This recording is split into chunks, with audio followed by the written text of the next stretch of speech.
అయితే మనం ఒకరోజు ముందుగాల 3 కప్పుల రైస్, 1 కప్పులు రావులు, 1 కప్పు సద్దెలు, 1 కప్ మినప్పప్పు అండ్ 1 టేబుల్ స్పూన్ మెంతులు వేసి మంచిగా నానబెట్టేసుకోవాలి. నానబెట్టేసుకొని ఇలా మంచిగా విరిగిపోయేంత వరకు నానేసుకోవాలండి. మనం ఇవన్నీ బాగా నానితేనే మంచిగా మెత్తగా గ్రైండ్ అవుతుంది. సో ఇది ముందుగా నానబెట్టేసుకోవాలి. ఓకేనా, ముందు నైట్. అయితే ఎవరైతే నా ఛానల్ని ఇంకా సబ్స్క్రైబ్ చేయలేదో వాళ్ళందరూ సబ్స్క్రైబ్ చేయండి. మీకు కనుక వీడియో నచ్చినట్టయితే లైక్ కొట్టండి అండ్ బెల్ ఐకాన్ని క్లిక్ చేయండి. ఇది నానిన తర్వాత మెత్తగా గ్రైండ్ చేసుకోవాలి. అండ్ టేస్ట్నెస్ కోసం నేను కొంచెం స్పైసీ అంటే ఒక 5-6 పచ్చిమిర్చి, వెల్లుల్లి వేసి అలాగే కొంచెం కొత్తిమీర కూడా వేసుకుంటానండి. ఓకేనా, అలాగే కొంచెం జీలకర్ర దోశలు కొంతమందికి తింటే అరగదు, సో వాళ్ళ కోసం జీలకర్ర, అలాంటి వాళ్ళు జీలకర్ర యాడ్ చేసుకోవచ్చు, బాగుంటాయి టేస్ట్. అండ్ చట్నీ లేకపోయినా ఇవి యాడ్ చేయడం వల్ల డైరెక్ట్ తినేసేయచ్చు. చట్నీ లేని వాళ్ళు, చట్నీ వద్దు అనుకున్న వాళ్ళు డైరెక్ట్గా కూడా దోశలు తినేసేయచ్చు, అలా ఉంటుంది. ఓకేనా, ఇవి మెత్తగా గ్రైండ్ చేసేసుకోవాలి. మిక్సీ జార్లో వేసేసుకొని మెత్తగా గ్రైండ్ చేసుకొని తీసేయాలండి. చూడండి, ఇలా గ్రైండ్ చేసుకోవాలి. గ్రైండ్ చేసుకొని ఒక బౌల్లోకి తీసుకోవాలి.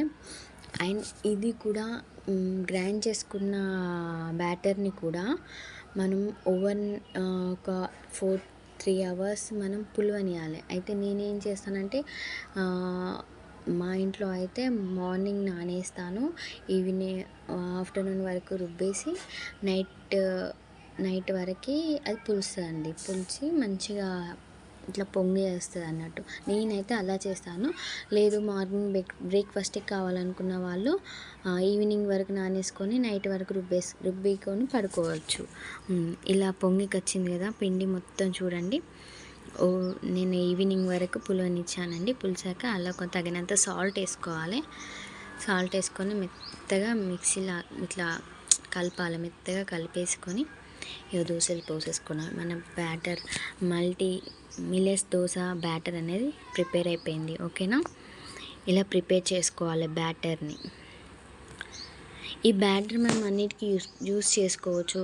కొంచెం థిక్గా ఉంచేసుకొని ఇందులోనే కొంచెం రవ్వ యాడ్ చేసుకొని దాన్ని ఇడ్లీగా కూడా ప్రిపేర్ చేసుకోవచ్చు. ఇందులో కొన్ని రవ్వ ప్లస్ ఉల్లిగడ్డలు అలా కొన్ని స్పైసెస్ యాడ్ చేసుకొని పొంగనాలు వేసుకోవచ్చు.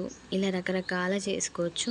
ఇది ఇంకొక వీడియో చేస్తానండి, ఆ వీడియో కూడా అప్లోడ్ చేస్తాను. ఒకే బ్యాటర్తోనే ఒక 3-4 వెరైటీస్ ఆఫ్ టిఫిన్స్ ఎలా చేసుకోవాలో దాని మీద కూడా ఒక వీడియో తీయాలనుకుంటున్నాను. అది కూడా తీసి అప్లోడ్ చేస్తాను. దోశ పెనం మీద మంచిగా స్ప్రెడ్ చేసేసుకోవాలి, దోశ వేసుకోవాలి. ఓకేనా, ఇలా నేనైతే ఇలాంటి చిన్న కటోరతోనే వేస్తానండి, ఎందుకంటే మంచిగా స్మూత్గా వెడల్పుగా సన్నగా వస్తాయి దోశలు. ఓకేనా, మేమైతే అదే యూజ్ చేస్తాము. మీరు ఎలా ఫేవర్గా ఉంటే అలా దోశ వేసేసుకోండి మీరు యథావిధిగా. ఓకేనా, 2 వైపులా కాల్చుకుంటానండి, మాకైతే అదే అలవాటు. 2 వైపులా కాల్చేసుకుంటాము దోశని. కొంచెం ఆయిల్ స్ప్రెడ్ చేసేయాలి.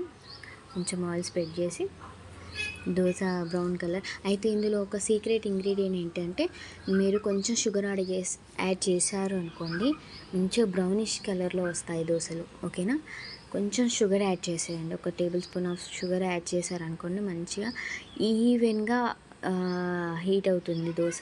ఈవెన్గా మొత్తం దోశ మొత్తము హీట్ అయ్యి మంచి బ్రౌనిష్ కలర్లో వస్తుంది. ఓకేనా, నేను ప్రజెంట్ అయితే యాడ్ చేయలేదు. ఓకేనా, అలా యాడ్ చేసుకోవచ్చు మీరు, మంచి బ్రౌనిష్ కలర్లో వస్తుంది. మంచిగా కొంచెం షుగర్ యాడ్ చేశారంటే.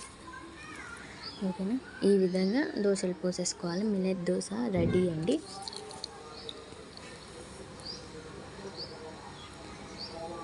ఓకేనా, ఈ రెసిపీ కనుక మీకు నచ్చినట్టయితే లైక్, షేర్ అండ్ సబ్స్క్రైబ్ చేయండి. ఓకేనా, బెల్ ఐకాన్ని మాత్రం తప్పకుండా క్లిక్ చేయండి. ఓకేనా, థ్యాంక్ యూ ఫర్ వాచింగ్.